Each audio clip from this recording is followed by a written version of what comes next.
마켓이라고 들어보셨어요? 예, 들어는 봤어요. 제가 어제 가입을 해가지고 그게 물건을 오늘 한 3시까지 한 3개를 팔았어요. 예, 그러고 났더니 저는 이 마음의 질이라는 데 대해 갖고 이렇게 별로 그렇게 크게 공감을 못하고 있었는데, 예, 요번에는 보니까 이 다른 사람을 만나고 물건을 팔고 또 이제 이 가격을 결정을 하고 사진 찍어 올리고 막 이러는 과정에 그 사이에 이제 제가 경영을 하러 나가고 이랬는데도 전혀 그게 안 되더라고요. 예. 계속 그쪽으로만 계속 하고, 예, 마음의 질이라는 게, 이 정도 차이가 있구나. 예, 그러면서 아직까지도 보니까 조금 아직도 완전히 왜 이렇게 사마디가 있다 그러나 좀 이렇게 완전히 차분해진 느낌으로는 안 돌아온 것 같아요. 예, 오늘 예, 일을 보면서. 예, 그래갖고, 이게 사람들을 많이 만나는 게 참, 새로운 일을 한다는 게 참, 이 수행하고는 좀 거리가 있는 거 아닌가. 예, 그런 생각도 예, 들고요. 예, 그리고 또 생각이, 지금까지 제가 너무 미친 듯이 살지 않았나. 지금까지 살아온 게 애들 키우고 뭐 직장 다니고 이러면서 이렇게 마음이 이렇게 변해가고 천천히 좀 이렇게 가라앉고 이걸 갖다가 그전에는 못 느끼고 살았던 것 같아요. 예, 그래가지고 마음의 질을 지금 계속 이렇게 이야기를 하던데 이런 거구나. 이걸 갖다가 좀 마음의 질을 갖다 좋게 하려면 외부의 어떤 걸 조금 자제를 해야 되지 않나 이런 생각이 들더라고요. 예.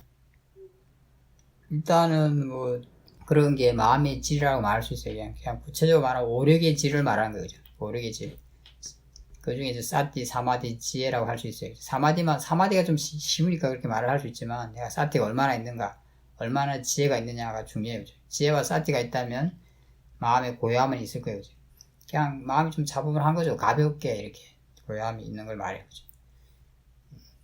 내가 수행이 능숙해진다면은, 수행이 능숙하다는 것은 그럴 때 수행할 수 있는 걸 말하는 거예요. 사실은 그냥 자선하고 경영하는 건 좀 쉬운 거예요. 그죠? 그렇게 해서 마음을 안정시키는 건 쉽다는 뜻이에요. 그래서 그거는 이제 수행을 좀 한 사람들은 누구든지 할 수 있어요. 어느 정도. 사실은 내가 뭔가 대화할 때는 굉장히 어렵죠. 그에 비하면. 그죠? 또 지금같이 뭔가 이해관계가 걸렸을 때는 더 어려워요. 왜냐하면 나라는 게 그때는 강하게 나서기 때문에 나의 이익 이런 게 강하게 나서니까 정신줄을 좀 놓게 돼요. 그죠? 그때 일어나는 마음을 볼 수 있는가? 보기가 쉽지 않죠. 그죠? 실제로. 그죠? 이미 아마 출발할 때부터 마음가짐이 이미 아마 바뀌어 있을 거예요. 그죠? 그러니까 가래나 탐심 쪽이 강할 거예요. 이미. 그런데 그 마음을 보고 있느냐? 보고 시작하지 않아요. 보통 그 마음이 끄달려서 계속 하니까 이미 마음이 긴장되어 있고 동요하고 있어요. 이미 그걸 시작하고 아마 마음 먹었을 때부터 그랬을 가능성이 많고, 시작할 때 이미 그랬을 거고 하고 있을 때는 더 정신이 없었을 거예요. 실제로 수행을 했으니까 사티가 좀 있었을 수는 있어요. 그죠? 근데 이미 마음이 뭐 지혜 쪽은 굉장히 힘이 약하기 때문에 그럴 때 마음이 굉장히 동요가 심하고 막 완전되어 있지 않아요. 그렇게 지나고 나니까 이제 당연히 그렇게 어느 정도 시간을 지나기 때문에 번뇌를 굉장히 강하게 썼기 때문에 마음이 굉장히 동요하게 되는 거예요. 그 번뇌로 인해서. 그 마음이 굉장히 동요했으니까 물이 많이 출렁했으니까 이게 잠자는데 시간이 필요한 거예요. 지혜가 굉장히 좋다. 지혜가 힘이 굉장히 좋으면은 빨리 잠잠해져요. 그걸 딱 보면은 이게 출렁이는 게 번뇌잖아요. 그죠? 그 지혜 힘이 좋으니까 번뇌가 힘 바로 수그러 들게 돼요. 그죠? 근데 이제 지혜 힘이 아직은 충분한 게 아니기 때문에 좀 그렇기 때문에 그러니까 사티, 사마디는 좀 좋지만 지혜는 아직 충분하지 않아요. 그래서 이제 이게 수그러 드는데 사티로 해서 주로 하니까 시간이 좀 필요해요. 어쨌든 시간이 필요한 거에 많이 출렁인 거는 거죠. 내가 더 출렁이게만 하지 않아도 이제 잠잠해지긴 해요. 그러니까 수행을 한다면 더 출렁이 하진 않아요. 그래서 잠잠해질 거예요. 하지만 내 마음대로 되진 않아요. 그거는 특히 지혜 힘이 결정적이에요. 근데 지혜 힘이 좀 부족할 때는 이제 시간이 좀 필요한 거예요. 그럼 다른 사람들은 그렇게 못하지만 수행하는 사람들은 이제 잠잠하게 시간이 지나면 수행을 쭉 해나가면 조금 잠잠해질 거예요. 그죠? 조금씩. 그게 내 마음대로 되는 게 아닌 거예요. 그죠? 마음이 어떤 인과관계에서 이렇게 되는 거예요. 그죠? 내가 일부러 막 바깥에 나가서 그렇게 할 필요는 없겠지만 내가 해야 될 일은 해야 되고, 그냥 혼자 이렇게 가만히 있는 사람들은 이렇게 자기 마음이 이미 제대로 개발 안 될 수도 있어요. 사람에 따라 다르긴 해요. 사람의 성향에 따라 다르긴 한데, 그냥 사실은 그런 걸 통해서 자기의 어떤 마음을 좀 점검할 수도 있어요. 그죠? 사실은 이제 예를 들면, 왜냐면 내가 그냥 혼자 가만히 있으면 마음이 늘 고요하고 마음의 힘이 괜히 좋구나, 사트도 좋고 지혜도 좋다고 생각할 수도 있잖아요. 그죠? 근데 그런 게 부딪혀 보면은 이제 뭐 한국식 표현하면 경계에 부딪히나 보잖아요. 부딪혀 보면 이게 뭐 다 흩어지는구나, 이게 다 무너지는구나. 물론 다 없어지지 않아요. 왜냐면 그러고 나면 다시 이렇게 할 수 있으니까. 그죠? 그런 어떤 힘들이 연결은 되기는 하지만 그 순간만큼은 다 이렇게 무너지는 거죠, 사실은. 그죠? 지금 그걸 통해서 내가 좀 더 수행을 해야겠다는 그런 것도 더 느낄 수 있는 거죠, 사실은. 그죠? 그래서 그렇게 적당하게 내가 조절할 수 있다면 사람들과 적당하게 접촉을 하는 것도 괜찮아요. 실제로. 그런 데서 수행할 수 있어야 정말 능숙해지는 거라고 말할 수 있어요. 이 이바사나 측면에서는, 지혜와 사티를 수행하는 측면에서. 그래서 저도 뭐 들은 이야기지만 그 티베트 스님들은 이렇게 동굴 같은 데 들어가서 수행하는 분들도 계시잖아요. 그죠? 어느 종파인지 모르겠지만 그분들이 한 번씩 나와서 뭐 6개월인지 1년 전에 한 번씩 시장통에 나와가지고 이렇게 자기 마음을 실험한다고 그런 이야기를 들은 적이 있어요. 다른 사람들한테 좀 뭐 욕을 한다든지, 욕을 한다고 했는지 하여튼 뭐라고 좀 다른 사람들을 기분 나쁘게 한대요. 그래서 그 사람들이 자기한테 막 뭐라고 할 때 자기 마음을 보는 것으로 해서 자기를 실험한다고, 그런 걸 제가 아는 분한테 들은 적이 있어요. 이게 뭐 정확한 표현을 알 수 있는데 하여튼 시장통 같은 데 나와서 자기 마음을 실험한다는 게 사람들 속에서. 왜냐면 동굴 속에서 가만 고요할 수는 있지만, 그죠? 그거는 그냥 뭐 어느 정도 사마디만에서도 고요할 수 있어요. 뭐 자극되는 게 별로 없으니까. 어느 정도 마음의 힘이 있다면, 그죠? 그것도 제가 마음의 힘이 필요하겠지만, 그죠? 하지만 이제 어떤 걸 만났을 때, 그죠? 그때는 다를 수 있어요. 그죠? 내가 있고 너가 있는 건 그죠? 내가 있고 너가 있고, 그죠? 나의 어떤 몸이 있고, 그죠? 나의 입장이 있고, 이런 게 사람들을 만났을 때 강하게 일어나지 않나요? 그죠? 실제로. 그죠? 나의 이해관계 이런 것도 마찬가지고, 나의 정체성 이런 것도 마찬가지고. 그죠?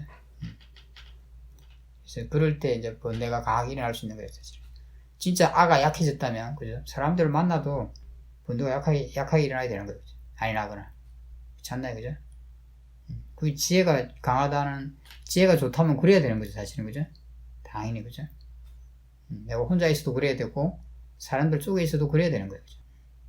혼자 있을 때만 그러고 사람들 속에서 그렇지 않다면 그거는 조금 그 마음의 힘이 좋다고 말하기 좀 어렵겠죠. 그죠? 특히 지혜적인 측면에서. 번뇌가 이를 강하게 일어난다면 아가 강하다는 소리예요. 그죠? 유신경 같은 게 강하다는 소리예요. 간단히 말한다면. 그런 걸 점검할 수 있으니까 좋잖아요. 그죠? 자기 스스로를 사실대로 아는 거, 그것이 지혜예요. 그죠? 혼자만 고요하게 있으면 착각할 수도 있겠죠. 그죠? 그래서 이렇게 그런 측면에서 내가 그런 세속적인 일을 뭐 내가 감당 안 되게 뭐 하라는 게 아니라 어느 정도 해보는 것도 괜찮아요. 이렇게. 옛날에는 그냥 정신없이 사셨던 거예요. 그죠? 내가 뭔가를 해야 된다는 그런 생각 때문에 대부분은 번뇌로 했어요. 탐심과 성급함 이런 마음으로 계속 했을 거예요. 쫓기듯이 했으니까 마음의 안정이라는 게 수행하면서 느끼는 이런 안정은 그게 느껴본 적이 없으실 거예요, 실제로. 근데 마음의 조건이 너무 다르잖아요. 그냥 번뇌만 계속 쓰면서 막 살았으니까 늘 마음이 뜨거워져 있고 동요하고 있고 긴장하고 있고 그렇게 살아왔죠. 정말 힘들게 살아온 거죠. 지금 수행을 해서 이제 마음의 안정됨을 내가 확실히 다른 차원에서 느끼니까 그 비교가 되는 거예요. 근데 그런 걸 느껴보지 못한 사람은 그거 몰라요. 그 속에 있으면. 그죠? 좀 편안할 때 안정됐다 생각하고 그런 거예요. 그죠? 생각하는 정도가 굉장히 다른 거예요. 뭐 상대적으로 그때도 안정된 건 있을 거 아니에요. 더 불안한 것도 있을 거고. 그죠? 이게 다른 거죠. 개념으로는 안정이 똑같지만 그때의 안정과 수행을 했을 때 느끼는 안정은 아주 질이 다른 거죠. 그죠? 이걸 어떻게 보여줄 수 있겠어요. 그죠? 이걸 어떻게 100% 말로 표현할 수 있겠어요. 그죠? 어렵죠. 그죠? 이 개념으로 표현할 수 있는 건 한계가 있어요. 하지만 우리가 뭐 어쩔 수 없어요. 개념을 통해서 소통해야 되니까. 이런 걸 경험한 사람들, 그리고 이해한 사람들은 말이 많이 필요하지 않아요. 어느 정도 말하면 자기가 체험했으니까 또 자기가 이해하고 있으니까 바로 알아들을 수 있어요. 하지만 전혀 그런 게 없다면은 참 이제 여러 가지 비유를 들어서 설명해야 되는데 잘 와닿지 않을 수 있어요. 그죠? 약간 뜬구름 잡는 식이 될 수 있는 거예요. 그죠? 그렇지 않나요? 그죠? 이 수행이라는 것은 그죠? 이렇게 경험이 필요해요. 그죠? 물론 우리가 경험이 중요한 게 아니라 이해가 더 중요해요. 그죠? 이해가 일어나는 그런 경험이 필요해요. 많은 경험이 필요하고 또 그걸 통해서 많은 것을 이해해야 되는 거예요. 진짜로, 그죠? 그렇게 했을 때 이제 법에 대해서 좀 더 많은 이야기를 할 수 있어요. 그렇지 않다면은 뭐 내가 내 지혜가 내 경험과 지혜가 따라가지 못하는 것은 너무 뜬구름 잡는 이야기가 되는 거예요. 사실은, 그죠? 근데 사람들이 자기가 뜬구름 잡고 있는지 잘 모르는 경우도 많이 있어요. 네, 어쨌든 뭐 괜찮아요. 그죠? 그런 경험은 제가 볼 때는 좋은 경험인 거예요. 그게 수행을 방해하는 게 아니에요. 그죠? 그렇잖아요. 그죠? 아, 내가 이런 면에서 부족하구나를 보여주는 거예요. 교훈을 주는 거예요. 전혀 안 된 것 같아. 예, 맞아요. 그럴 때 내가 뭔가 물건을 팔 때 수행할 수 있다. 왜냐면 수행이 능숙한 거예요. 왜냐면 내 이해관계가 걸려 있잖아요. 그죠? 대화도 해야 되고, 뭐, 다양한 걸 많이 해야 되고, 또, 평소에 하던 것도 아니고, 낯선 일이기도 하고. 그러니까 그런 조건이라는 게 수행하기가 좀 쉽지 않은 조건이죠. 그죠? 그럴 때 진짜 지혜와 사티가 좋아야지 할 수 있는 거예요. 특히 지혜가 좋아야 되고, 사티는 자연스럽게 어느 정도 돼야 되고, 지혜가 굉장히 좋아야지 할 수 있어요. 상당히 지혜가 좋다면 할 수 있어요. 실제로. 그죠? 그냥 혼자 있을 때는 사티 4마디만 좋아도 평온하게 지낼 수 있고, 좀 뭔가 그 상태에서 바른 정보가 있으면 바르게 생각할 수 있고, 그럼 뭔가 현실적인 이런 것도 바르게 대처할 수 있어요. 약간의 이런 것도. 하지만 이제 그런 상황에서는 달라요. 마음의 조건이 다르기 때문에. 지혜가 좋아야지 할 수 있어요. 그래서 사회생활 하면서 수행하는 것은 지혜가 좋아야지 수행을 좀 이렇게 자연스럽게 할 수가 있어요. 사티 3마디만 갖고는 잘 안 돼요. 지혜가 없는 건 아니지만 지혜가 좀 아직은 부족한 거죠. 그렇죠? 그러니까 센터나 이런 데서는 사티 3마디만 좋아도 할 수 있어요. 그냥 별로 문제 안 돼요. 왜냐면 그거는 뭔가 알을 자극하는 게 약하니까. 자기 이해관계도 약하고. 하지만 사람들을 만나거나 사회생활을 할 때는 조건이 달라요. 그죠? 그럴 때는 자기의 아이 이런 것이 아주 그대로 강하게 작용을 해요. 그죠? 그게 있다면. 그죠? 그러니까 본대도 강하게 작용하고. 그 상대적으로 쟤는 좀 약하니까 이게 감당이 잘 안 되는 거예요. 그죠? 그러니까 이제 뭐, 사트도 잘 안 되게 돼 있고, 사마디 당연히 잘 안 되게 돼 있죠. 그죠? 괜찮아요. 지금 수행을 했기 때문에, 그러고 나면은 할 수 있잖아요. 뒤에, 그죠? 그러니까 보려고 해도 아니 볼 수가 없는 거예요. 그래, 예, 맞아요. 본다든가 이런 거 아예 예, 안 돼요. 예, 시간이 필요해요. 그죠? 시간이 필요하고, 다음에는 이미 하기 전부터 마음가짐을 좀 보고 출발해야 돼요. 내가 수행을 하면서 한번 해보겠다. 뭐, 잘 안 돼도 상관없는 거예요. 그죠? 그렇게 하면서 하면 또 시도를 하고 시도를 하는 거예요. 지켜야 될 때. 실패는 괜찮아요. 그건 아무렇지도 않아요. 내가 뭔가 배우는 게 있다면, 그건 좋은 경험이 돼요. 아까도 말씀드렸지만, 그래도 수행을 했기 때문에 그런 줄 알게 되고, 자기 마음 상태에서 알게 되고, 뒤에 또 수행을 해서 마음을 차분하게 할 수 있는 거예요. 그죠? 수행을 안 한 경우는 그냥 그 상태로 계속 산 거예요. 더 그걸 막 혼란스럽게 하기도 하고 막 이러면서 살아왔던 거예요. 그러니까 수행이라는 게 절대 헛된 게 아닌 거예요. 그죠? 아, 내가 수행을 해와서, 그런 줄 그 상태가 어떤 상태인지도 알고, 수행은 못했지만 기억을 하잖아요. 그죠? 그리고 끝나고 난 뒤에 어떤 상태인지도 알고, 또 그때는 수행할 수 있는 조건이니까 자기 힘으로 수행을 해서 또 마음이 제일 좋게 하잖아요. 그죠? 그럼에도 얼마나 유익함이 있어요. 그죠? 내가 수행한 것에 유익함을 얻는 거예요. 그죠? 그래서 수행을 해놓은 것은 절대 헛되지 않아요. 그죠?